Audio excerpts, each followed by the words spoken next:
देखिए फ्रेंड्स, आज का सबसे पहला इंपॉर्टेंट करंट अफेयर्स आप सभी के सामने ही रहा। हाल ही में विदेश सचिव, क्या नाम है इनका नाम है विनय मोहन क्वात्रा। इनका कार्यकाल किस वर्ष तक के लिए बढ़ा दिया गया है?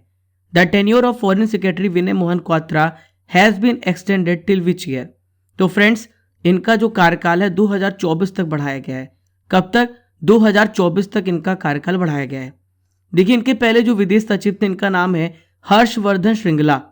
ये सेवानिवृत्त हो चुके हैं और इनके रिटायर होने के बाद 1 मई 2022 को क्वात्रा भारत के 34 नंबर के विदेश सचिव बने थे। दोस्तों, मैं आपको बता दूं, भारत का जो विदेश सचिव है ये क्या कार्य करता है। ये भारत सरकार के विदेश मामलों के विभाग का प्रमुख है।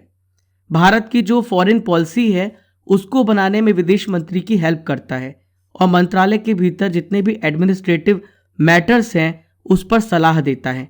यदि आपसे पूछा जाए कि भारत के सबसे पहले फॉरेन सेक्रेटरी कौन थे, तो ये थे केपीएस मेनन। और सबसे पहली महिला विदेश सचिव ये है चोकिला अय्यर, 2001 से लेकर 2002 तक। देखिए फ्रेंड्स, मैं आपको बता दूं, प्रेजेंट में भारत के जो विदेश मंत्री ये कौन है? एस जयशंकर है। कौन है? एस जयशंकर है।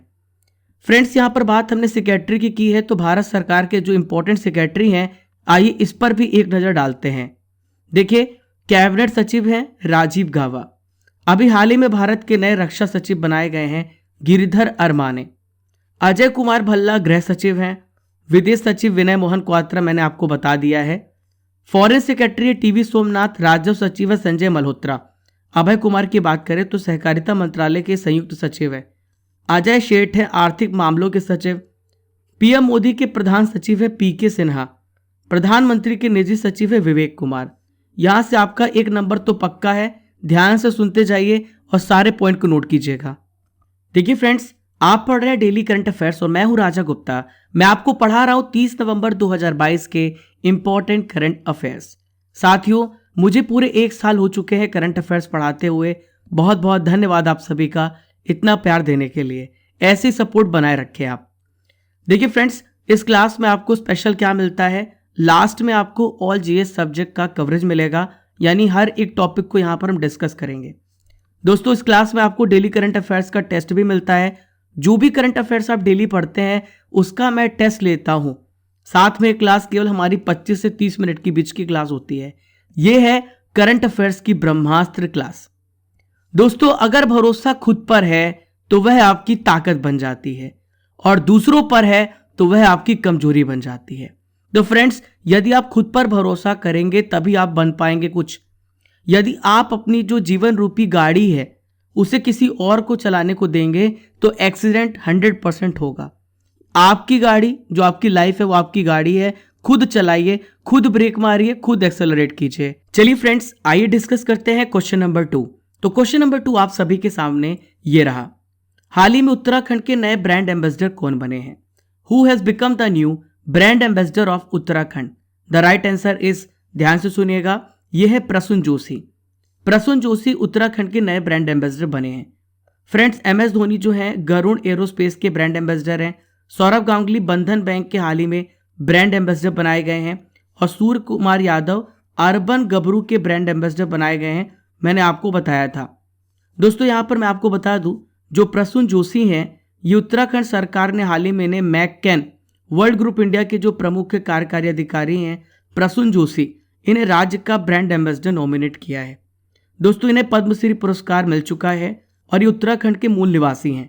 प्रेजेंट में केंद्रीय फिल्म प्रमाणन बोर्ड सेंसर बोर्ड के अध्यक्ष भी हैं। इन्होंने रंग दे बसंती, फना, तारे जमी पर बहुत सारे लोकप्रिय बॉलीवुड फिल्मों के गीतों के बोल लिखे हैं। 2013 के पुरस्कार विजेता भाग मिल्खा भाग की पटकथा भी इन्होंने लिखी है। दोस्तों, इसके अलावा 2006 में वर्ल्ड इकोनॉमिक फोरम द्वारा यंग ग्लोबल लीडर बहुत सारे इन्होंने सम्मान पाए हैं। उत्तराखंड की बात कर लेते हैं तो इसका गठन 9 नवंबर 2000 को हुआ। राज्यपाल कौन है? Lieutenant general Gurmeet Singh. Present में चीफ मिनिस्टर है पुष्कर सिंह धामी। कैपिटल है देहरादून। दोस्तों, यहाँ पे ब्रांड एम्बेसडर्स की बात की है तो 2022 के इंपॉर्टेंट ब्रांड एम्बेसडर आइए डिस्कस करते हैं। बिहार खादी के ब्रांड एम्बेसडर हैं मनोज तिवारी जी। कृषि नेटवर्क एप्लीकेशन ब्रांड एम्बेसडर हैं पंकज त्रिपाठी। बाटा इंडिया के दिशा पटानी हैं। मनिका बत्रा जो कि टेबल टेनिस प्लेयर हैं, ये एडिडास की ब्रांड एम्बेसडर हैं। A23 gaming platform Shahrukh Khan. Good dot ये नीरज चोपड़ा के ब्रांड एम्बेसडर हैं। गूवी के ब्रांड एम्बेसडर हैं स्मृति मंधाना। गरुड़ एरोस्पेस के Mahendra Singh Dhoni. New global piece ambassador हैं बबीता सिंह। देखिए फ्रेंड्स, यहां पर मेरे पास 28 नवंबर 2022 का रिजल्ट आ चुका है। डेली करंट अफेयर्स के जो टॉपर हैं हमारे डेली करंट अफेयर्स के क्विज के, तो फर्स्ट रैंक है Lokesh Meena, second Rohit Rajput, third Chinta Kumari, fourth Ajay Gautam, fifth Sandeep Ranjan. Well done.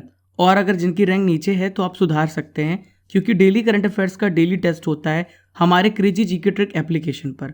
आपको गूगल प्ले स्टोर पर क्रेजी जीके ट्रिक एप्लीकेशन मिल जाएगा, उसे डाउनलोड कीजिए।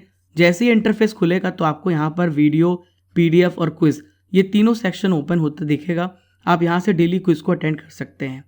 चलिए फ्रेंड्स, आइए डिस्कस करते हैं क्वेश्चन नंबर 3। तो क्वेश्चन नंबर 3 आप सभी के सामने रहा। मौना लोआ ज्वालामुखी लगभग 38 साल बाद विस्फोट हुआ है, ये किस देश में है? तो मौना लोआ जो ज्वालामुखी है ये अमेरिका में है। कहाँ पर है? अमेरिका में है। 38 साल बाद यहाँ पर विस्फोट देखने को मिला है। दुनिया का सबसे बड़ा एक्टिव ज्वालामुखी मौना लोआ अभी फट गया है। ये हवाई ज्वालामुखी राष्ट्रीय उद्यान के अंदर स्थित है, जो अमेरिकी राज्य के बड़े द्वीप के आधे हिस्से को कवर करता है। देखिए फ्रेंड्स, हवाई आइलैंड में आपको 6 एक्टिव वॉल्केनो देखने को मिलेंगे और मौना लोआ दुनिया का सबसे बड़ा वॉल्केनो माना जाता है। दोस्तों, जियोलॉजिकल सर्वे के अनुसार मौना लोआ 1843 से करीब 33 बार फट चुका है। इसके पहले ये 1984 में फटा था, जो लगातार 22 दिन 7 किलोमीटर के एरिया में यहाँ पर लावा बहता रहा। अब मैं आपको बताता हूँ कि हवाई द्वीप कहाँ पर है। तो देखिए आप, ये नॉर्थ अमेरिका यहाँ पर देखिए, ये है कनाडा, ये यूएसए है, ये मैक्सिको है। यहाँ पर देखिए इस जगह पर आपको देखने को मिलेगा हवाई आइलैंड। ये जो आप देख पा रहे हैं ये है हवाई आइलैंड, जो कि पैसिफिक ओशन के पास है। पैसिफिक ओशन के पास में आपको देखने को मिलेगा, प्रशांत महासागर में है हवाई आइलैंड। चलिए फ्रेंड्स, यहाँ पर मैं आपको बता देता हूँ और भी ज्वालामुखी के बारे में, आपसे एग्जाम में पूछा जा सकता है। 102 नंबर तो आपका यहाँ से पक्का है। देखिए, माउंट कोटोपैक्सी एक्टिव है, इक्वाडोर में है। माउंट एटना ये भी एक्टिव है, इटली में है। इटली में 2 और हैं, एक एक्टिव है स्ट्रोम्बली, और विसुवियस ये प्रसुप्त है, डॉर्मेंट स्टेट में है। डेम 1 और को सुल्तान ये शांत है, ये ईरान पर है और ये भी ईरान पर है। फ्यूजियामा एक्टिव है, किलिमंजारो शांत है। फ्यूजियामा कहाँ पर? जापान में है, और किलिमंजारो तंजानिया में है। कटमाई की बात करें तो ये अलास्का में है, और एल्बुर्ज कहाँ पर है? ये जॉर्जिया में है। यहाँ से आपका 1 से 2 नंबर तो पक्का है। चलिए फ्रेंड्स, अगला प्रश्न देखते हैं। हाल ही में 7वां वैश्विक प्रौद्योगिकी शिखर सम्मेलन कहाँ पर शुरू हुआ? Where has the 7th global technology summit started? तो ये कहाँ पर शुरू हुआ है? न्यू दिल्ली में। कहाँ पर? नई दिल्ली में स्टार्ट हुआ है, याद रखिएगा। देखिए, नई दिल्ली में 29 नवंबर से 1 दिसंबर 2022 में हाइब्रिड फॉर्मेट में आयोजित किया जाएगा। विदेश मंत्रालय और कार्नेगी इंडिया के द्वारा सह मेजबानी की जाएगी। शिखर सम्मेलन भू प्रौद्योगिकी पर केंद्रित होगा। दोस्तों, शिखर सम्मेलन में 100 से अधिक वक्ता पार्टिसिपेट करेंगे। Japan, Nigeria, Brazil, Bhutan, America, इन बड़े देशों से यहाँ पर वक्ता पार्टिसिपेट करेंगे। दोस्तों, हाल ही में जो आयोजित किए गए प्रमुख सम्मेलन है, आइए उसका भी रिवीजन करते हैं। अभी हाल ही में हिंद महासागर रिम एसोसिएशन की मंत्रिपरिषद की बैठक हुई। कहाँ पर? बांग्लादेश की कैपिटल ढाका में। हाल ही में नई दिल्ली में इंडो पैसिफिक रीजनल डायलॉग 2022 का आयोजन किया गया। G20 शिखर सम्मेलन का आयोजन इंडोनेशिया के बाली में हुआ है। 2023 में भारत में होगा, इंडिया में होगा। COP27 का आयोजन इजिप्ट में किया गया है। COP26 का आयोजन ग्लासगो स्कॉटलैंड में हुआ है। वर्ल्ड ट्रेवल मार्ट का आयोजन कहाँ पर हुआ? लंदन में। Investors Karnataka 2022 global investor meet, इसका आयोजन बेंगलुरु कर्नाटक में किया गया है। 12वां विश्व हिंदी सम्मेलन कहाँ पर होगा? नांडी फिजी में 2023 में। देखिए फ्रेंड्स, अगला प्रश्न आप सभी के सामने आ गया है। हाल ही में छत्रपति शिवाजी महाराज वास्तु संग्रहालय, जो कि मुंबई में है, इसे अवार्ड ऑफ एक्सीलेंस से किसने सम्मानित किया है? तो फ्रेंड्स, यूनेस्को ने हाल ही में इसे सम्मानित किया है। देखिए फ्रेंड्स, मैं आपको बता दूं, जो छत्रपति शिवाजी महाराज वास्तु संग्रहालय है, इसकी स्थापना कब हुई? 1922 में। पश्चिम भारत के प्रिंस ऑफ वेल्स संग्रहालय के रूप में पहले इसकी स्थापना की गई थी। अब इसका नाम हो गया है छत्रपति शिवाजी महाराज वस्तु संग्रहालय। दोस्तों, मैं आपको बता दूं यहाँ पर यूनेस्को के बारे में बहुत सारे इंपॉर्टेंट क्वेश्चन पूछे जाते हैं इस इंटरनेशनल ऑर्गेनाइजेशन के बारे में। तो देखिए, 16 नवंबर 1945 को इसकी स्थापना हुई थी। देखिए इसका हेडक्वार्टर कहाँ पर है, फ्रांस की कैपिटल पेरिस में। आंद्रे अजोले यहाँ के महानिदेशक है। प्रेजेंट में 193 मेंबर हैं और 11 सहयोगी सदस्य हैं। चलिए दोस्तों आइए देखते हैं अगला प्रश्न। तो अगला प्रश्न रहा, दुनिया की पहली इंट्रानेजल कोविड-19 वैक्सीन कौन बन गई है? Which has become the world's first intranasal कोविड-19 वैक्सीन? तो दोस्तों इसका नाम है इनोकोवैक। इनकोवैक इसका नाम है। क्या नाम है? इनकोवैक। देखिए इंट्रानेजल कोविड-19 वैक्सीन का मतलब क्या होता है? नेजल मतलब होता है नाक के माध्यम से वैक्सीन देना। तो देखिए नाक के माध्यम से ये जो वैक्सीन है आपके शरीर के अंदर पहुंचाई जाएगी। इसे भारत बायोटेक इंटरनेशनल लिमिटेड ने हाल ही में बनाया है और घोषणा की है इनकोवैक वैक्सीन प्राइमरी सीरीज और हेट्रोजीनियस बूस्टर अप्रूवल दुनिया की पहली इंट्रानेजल वैक्सीन बन गई है। अब इनकोवैक जिसे हम बोलते हैं BBV-154 को CDSCO central drug standard control organisation ने इमरजेंसी सिचुएशन में प्रतिबंधित उपयोग के तहत भारत में 18 साल से अधिक आयु के लिए विषम बूस्टर खुराक के लिए इसका इस्तेमाल किया जा सकता है। चलिए फ्रेंड्स आइए देखते हैं नेक्स्ट क्वेश्चन। मैरियम वेबस्टर ने वर्ष 2022 के लिए किसे वर्ड ऑफ द ईयर चुना है? तो ये वर्ड है फ्रेंड्स गैस लाइटिंग। तो ये वर्ड क्या है? Gas lighting. देखिए गैस लाइटिंग का मतलब क्या होता है? तो इसका मतलब होता है मनोवैज्ञानिक स्तर पर लंबे समय तक खेलना। आसान भाषा में बोले तो किसी के साथ मनोवैज्ञानिक यानी साइकोलॉजिकली तौर पर हम किसी को धोखा दें, ये मतलब होता है गैस लाइटिंग का। देखिए नेक्स्ट क्वेश्चन आप सभी के सामने रहा। हाल ही में एनीमिया उन्मूलन कार्यक्रम जिसे हम बोलते हैं एमलेन, हाल ही में एमलेन को किस राज्य ने लॉन्च किया है? Which state has launch the anaemia eradication programme Amlan? तो एमलेन प्रोग्राम को उड़ीसा राज्य ने हाल ही में लॉन्च किया है।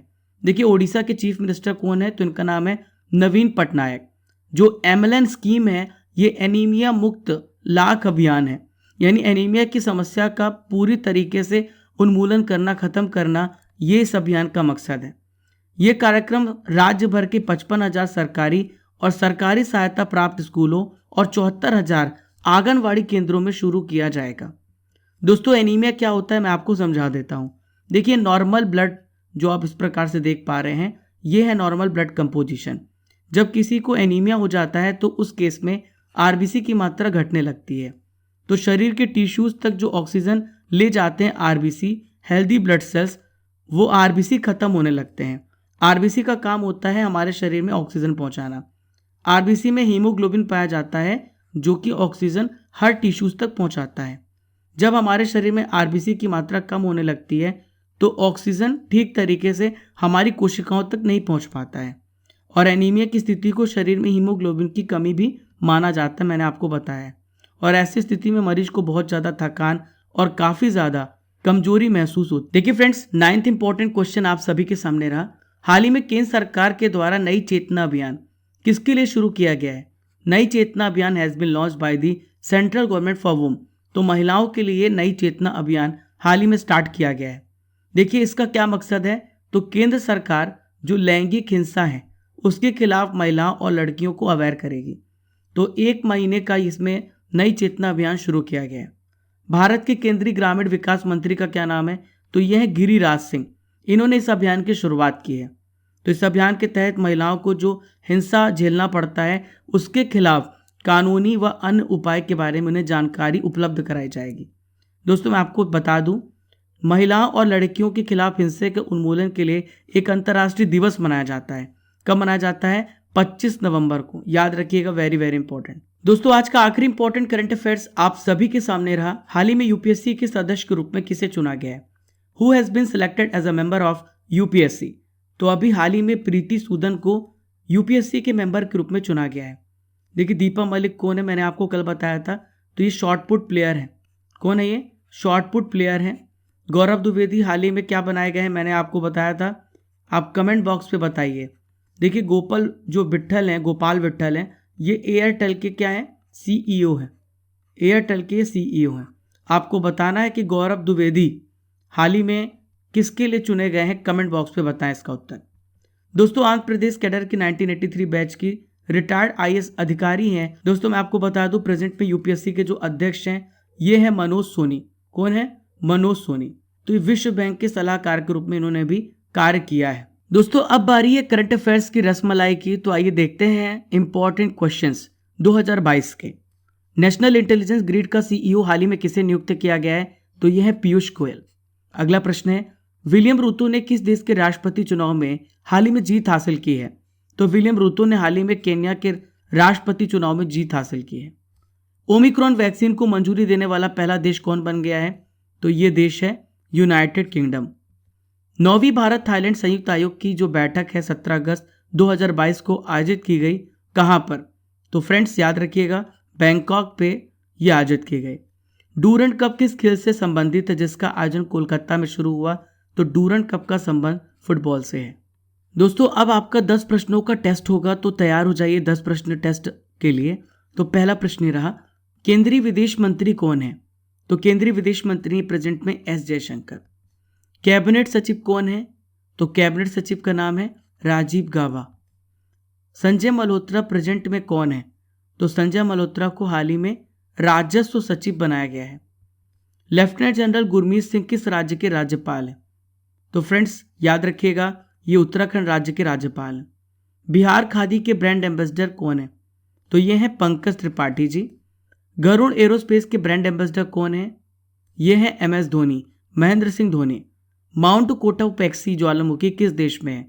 तो माउंट कोटोपैक्सी ज्वालामुखी इक्वाडोर में। कहां पर है? इक्वाडोर में। COP27 का आयोजन किस देश में हुआ था? तो COP27 का आयोजन इजिप्ट में हुआ था। छत्रपति शिवाजी महाराज वस्तु संग्रहालय कहां पर है? तो ये कहां पर है? मुंबई में है। यूनेस्को का हेडक्वार्टर कहां पर है? तो यूनेस्को का हेडक्वार्टर फ्रांस की कैपिटल पेरिस में है। चलिए फ्रेंड्स 29 नवंबर 2022 के इंपॉर्टेंट करंट अफेयर्स का रिवीजन कर लेते हैं। तो पहला प्रश्न ये रहा, ये भी आपका टेस्ट है, इसलिए तैयार हो जाइए कमेंट बॉक्स पर उत्तर देने के लिए। देखते हैं सबसे पहले कौन आंसर देता है। भारतीय ओलंपिक संघ जिसे हम बोलते हैं IOA, इसकी पहली महिला अध्यक्ष कौन बनी है? तो फ्रेंड्स ये है PT उषा। हर घर गंगा जल परियोजना को किस राज्य में शुरू किया गया है? तो हर घर गंगा जल परियोजना को हाल ही में किस में शुरू किया गया? कहां पर? बिहार राज्य में। S&P ने 2022-23 में भारत की GDP वृद्धि का अनुमान घटाकर कितने प्रतिशत कर दिया है? तो ये 7% कर दिया है। पिछले 8 साल में भारत के दुग्ध उत्पादन में कितनी वृद्धि दर्ज की गई? तो यह 83 मिलियन टन। भारत दूध के उत्पादन में सबसे पहले नंबर पर है। शिल्प गुरु और राष्ट्रीय पुरस्कार किसके द्वारा प्रदान किया जाता है? किसके द्वारा प्रदान किया गया? तो भारत के उपराष्ट्रपति जगदीप धनखड़ जी के द्वारा। अरटापट्टी गांव को जैव विविधता विरासत स्थल घोषित किया गया, यह किस राज्य में है? तो यह तमिलनाडु राज्य में है। लिमिटेड ओवर क्रिकेट में 1 ओवर में 7 छक्के लगाने वाले दुनिया के पहले क्रिकेटर कौन बने हैं? तो यह ऋतुराज गायकवाड़। राष्ट्रीय कैडेट कोर NCC का 74वां स्थापना दिवस कब मनाया गया? 27 नवंबर को। भारत की सबसे बड़ी पैकेज पेयजल कंपनी कौन है जिसका अधिग्रहण टाटा कंज्यूमर प्रोडक्ट लिमिटेड के द्वारा किया गया? तो यह है बिसलरी। निक्षय मित्र एम्बेसडर के रूप में हाल ही में किसे नियुक्त किया गया है? तो यह दीपा मलिक। दीपा मलिक को निक्षय मित्र एम्बेसडर के रूप में हाल ही में नियुक्त किया गया है। आज का सवाल आप सभी के लिए, 7वां वैश्विक प्रौद्योगिकी शिखर सम्मेलन कहां पर शुरू हुआ? आप कमेंट बॉक्स पर इसका उत्तर दीजिए। दोस्तों यहां से करंट अफेयर्स हो जाता है हमारा खत्म। अब हम यहां पर खोलेंगे आपके लिए स्टैटिक जीके का पिटारा। दोस्तों आज हम बायोलॉजी के इंपॉर्टेंट टॉपिक को डिस्कस करेंगे और ये स्केलेटल सिस्टम और डाइजेस्टिव सिस्टम, अस्थि और यहाँ पर हम पाचन तंत्र को कवर करेंगे। तो पहला प्रश्न ये रहा, मनुष्य में टोटल कितनी हड्डियां होती हैं? तो मनुष्य में 206 हड्डियां होती हैं। कितनी हड्डियां होती हैं? 206। नवजात शिशुओं में हड्डियों की संख्या लगभग कितनी होती है? तो नवजात शिशुओं में हड्डियों की संख्या 300 होती है। मनुष्य की खोपड़ी में कितनी हड्डियां होती हैं? तो मनुष्य की खोपड़ी में 8 हड्डियां होती हैं। मनुष्य के शरीर में पसलियों के कितने जोड़े होते हैं? तो ये होते हैं 12। शरीर की सबसे प्रबल अस्थि कौन सी है? तो शरीर की सबसे प्रबल अस्थि है जबड़े में। मानव शरीर की सबसे छोटी हड्डी कौन सी है? तो मानव शरीर की सबसे छोटी हड्डी है स्टिपीस। मानव शरीर की सबसे लंबी हड्डी कौन सी है? तो यह है फिबुला। इनमें से कौन मानव की पैर की हड्डी नहीं है? तो यह है ह्यूमरस। दोस्तों ह्यूमरस जो है हमारी ऊपरी भुजा में पाई जाती है, जो आपकी भुजा है उस पर पाई जाती है। ह्यूमरस हड्डी कहाँ पर पाई जाती है? तो ह्यूमरस हड्डी अभी मैंने आपको बताया ऊपरी भुजा में पाई जाती है। देखिए नेक्स्ट क्वेश्चन, मानव शरीर के किस अंग की हड्डी सबसे लंबी होती है? तो मानव शरीर की सबसे लंबी हड्डी उसकी जांघ में पाई जाती है, ये फीमर है। दांतों तथा हड्डियों में पाए जाने वाला जो तत्व है ये क्या है? तो फ्रेंड्स ये है कैल्शियम और फॉस्फोरस। वृद्धावस्था में मनुष्य की हड्डियां क्यों कमजोर हो जाती हैं?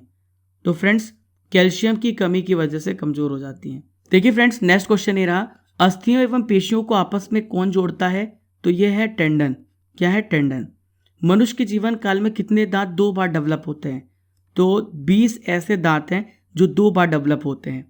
मनुष्य में जो डाइजेशन होता है उसका अधिकांश भाग किस अंग में संपन्न होता है? छोटी आंत में सबसे ज़्यादा डाइजेशन होता है। मनुष्य में जो डाइजेशन है वो कहाँ से स्टार्ट होता है? तो मनुष्य में जो डाइजेशन है मुख से स्टार्ट होता है और गुहा में एनस में खत्म होता है। मानव की जो पाचन नली है कितने फीट लंबी होती है?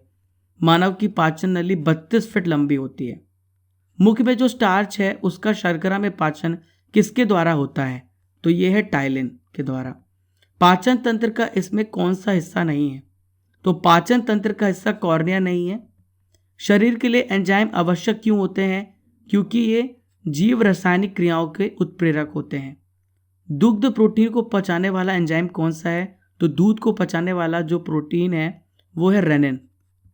अधिकतम पोषक तत्व रक्त में कहाँ से अवशोषित किए जाते हैं? तो जितने भी न्यूट्रिएंट्स होते हैं वो हमारी छोटी आंत से अवशोषित किए जाते हैं। हमारी छोटी आंत में ऐसे बाल जैसे विली पाए जाते हैं और विली जो होते हैं ये सारे पोषक तत्व को खींच के ब्लड में मिला देते हैं। तो कैसा लगा दोस्तों आपको स्टैटिक जीके का पिटारा? ज़रूर बताइएगा कमेंट बॉक्स पर। तो फ्रेंड्स इसकी पीडीएफ आपको हमारे टेलीग्राम पर भी मिल जाएगी। इसके अलावा फ्रेंड्स मैं आपको और भी इंपॉर्टेंट जानकारी दे देता हूँ।